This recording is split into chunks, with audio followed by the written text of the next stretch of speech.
Hi friends ఈ video మీకు ఏమాత్రం ఉపయోగపడినా నా ఛానల్కి అయితే తప్పకుండా సబ్స్క్రైబ్ అవ్వండి. ఫ్రెండ్స్ చాలామంది ఏంటంటే యూట్యూబ్లో వీడియోస్ అనేది అప్లోడ్ చేస్తుంటారు. తెలుసో తెలియని ఏంటంటే వాళ్ళు కంటెంట్ని ఉపయోగించుకోవడం వల్ల పక్క వాళ్ళ కంటెంట్ని ఉపయోగించుకోవడం వల్ల అంటే స్ట్రైక్ అనేది కామన్గా వస్తుంది.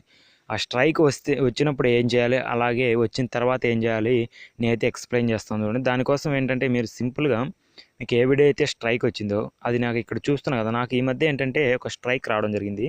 నేనేంటంటే లైవ్ని ఎలా చూడాలనేసి ఒక వీడియో చేశాను, ఐపీఎల్ లైవ్ని. ఏంటంటే దాంట్లో ఏంటంటే హాట్‌స్టార్ నేనంటే కాస్త డిలేగా మాట్లాడడం వల్ల ఏంటంటే వాళ్ళైతే స్ట్రైక్ అయితే పంపించడం జరిగింది. మీరేంటంటే సింపుల్గా ఆ స్ట్రైక్ వచ్చిన వెంటనే మీకేంటంటే మీకు ఒక స్ట్రైక్ వచ్చింది అని మీ క్రియేటర్ స్టూడియో అయితే చూపిస్తుంది. చూపించిన వెంబడి మీరు ఏం చేయాలంటే నేను ఇక్కడ చూపిస్తాను చూడండి. మీకు ఇక్కడ ఓపెన్ చేస్తే ఇక్కడ మీకు చూపిస్తుంది కదా, ఇక్కడ మీరు నాకు స్ట్రైక్ వచ్చింది ఆల్రెడీ. ఇక్కడ సీ డీటెయిల్స్ మీద ట్యాప్ చేయండి. ట్యాప్ చేస్తే ఈ విధంగా వస్తుంది. ఇక్కడ ఏంటంటే మీకు ఒకవేళ స్ట్రైక్ వచ్చిన తర్వాత అది 3 months వరకు అయితే ఉంటుంది, తర్వాత ఇది వెళ్ళిపోతుంది. ఫస్ట్ స్ట్రైక్ ఏంటంటే మీకైతే దీని మీద ట్యాప్ చేస్తాను. ట్యాప్ చేసిన తర్వాత వీడియో అయితే డిలీట్ చేస్తారు. డిలీట్ చేసిన తర్వాత ఆటోమేటిక్గా ఈ విధంగా వస్తుంది, టేక్ డౌన్ చేశారని. ఇక్కడ మీకు ఏదైతే ఉందో ఫస్ట్ ఆఫ్ ఆల్ వీళ్ళని కాంటాక్ట్ అవ్వండి. ఇక్కడ ఈమెయిల్ చూస్తున్నాను కదా, ఫస్ట్ ఆఫ్ ఆల్ వీళ్ళకి ఏంటంటే రిక్వెస్ట్ పెట్టండి. వీళ్ళ జీమెయిల్ని ఇక్కడ చేసుకొని రిక్వెస్ట్ పెడితే ఏంటంటే ఫస్ట్ ఆఫ్ ఆల్ వాళ్ళు రెస్పాండ్ అయ్యి మీకు ఏంటంటే స్ట్రైక్ తీసేయచ్చు. అదొక ప్రాసెస్. నెక్స్ట్ ప్రాసెస్ ఏంటంటే ఇక్కడ రిక్వెస్ట్ రిట్రాక్షన్ ఉందా, జూమ్ తీస్తాను చూడండి. ఇక్కడ రిక్వెస్ట్ అని కదా, దీని మీద ట్యాప్ చేయండి.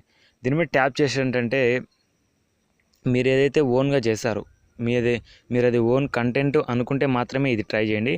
ట్రై చేసి ఏంటంటే ఇక్కడ దాన్ని సెలెక్ట్ చేసుకుని ఫస్ట్ దాన్ని ఇక్కడ రిక్వెస్ట్ రిట్రాక్షన్ మీద ట్యాప్ చేయండి. ఇక్కడ కిందికి వచ్చి కాపీరైట్ యూట్యూబ్ అని ఉంది కదా, ఇక్కడ చూస్తున్నారు కదా కాపీరైట్ యూట్యూబ్, దీని మీద ట్యాప్ చేయండి. దీని మీద ట్యాప్ చేస్తాను ఏంటంటే మీకు ఒక జీమెయిల్ అనేది ఓపెన్ అవ్వడం జరుగుతుంది. ఇక్కడ జీమెయిల్ ఏంటంటే వాళ్ళకి రిక్వెస్ట్ పెట్టండి. నేను యథావిధి చెప్తాను చూడండి. నేను ఆల్రెడీ ఒక రిక్వెస్ట్ అనేది పెట్టాను. మీకు కావాలంటే ఇది డిస్క్రిప్షన్లో ఇస్తాను, మీకు తగ్గట్టు మీరు ఏంటంటే ఇచ్చుకోండి. నేను ఇక్కడ ఏం పెట్టానంటే డియర్ సార్, ఇక్కడ మ్యాటర్ ఏదైతే ఉందో అది మీరు చదువుకున్న తర్వాత నేను ఆ వీడియో URL అనేది నా ఛానల్ ఇవ్వరు, నా నేమ్ వచ్చేసి పంపించిన తర్వాత వీళ్ళు ఏంటంటే మీరు పంపించారు, మేము చూస్తున్నాం అనేసి ఒక మెయిల్ అయితే పంపించారు. పంపించిన తర్వాత నెక్స్ట్ ఏంటంటే మీకైతే ఏంటంటే వీళ్ళు ఏం చెప్పారంటే నాకు మేమైతే కాపీరైట్ ఏదైనా రిమూవ్ చేయము, అలాగే ఏంటంటే ఏదైతే లైవ్ స్ట్రీమింగ్ ఉందో ఆ లైవ్ స్ట్రీమింగ్ మేమైతే ఎనేబుల్ చేస్తామని అయితే వీళ్ళు చెప్పడం జరిగింది.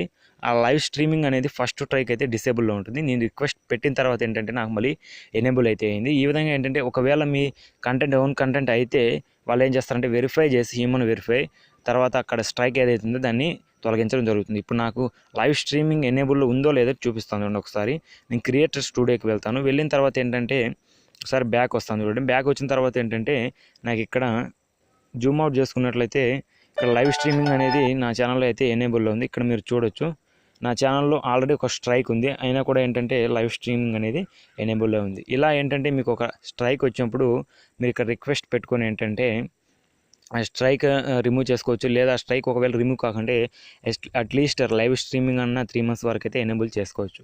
ఇది ఫ్రెండ్స్ ఇవాళ వీడియో. ఈ వీడియో అనేది మీకు ఏమాత్రం ఉపయోగపడినా మన ఛానల్కి తప్పకుండా సబ్స్క్రైబ్ అవ్వండి.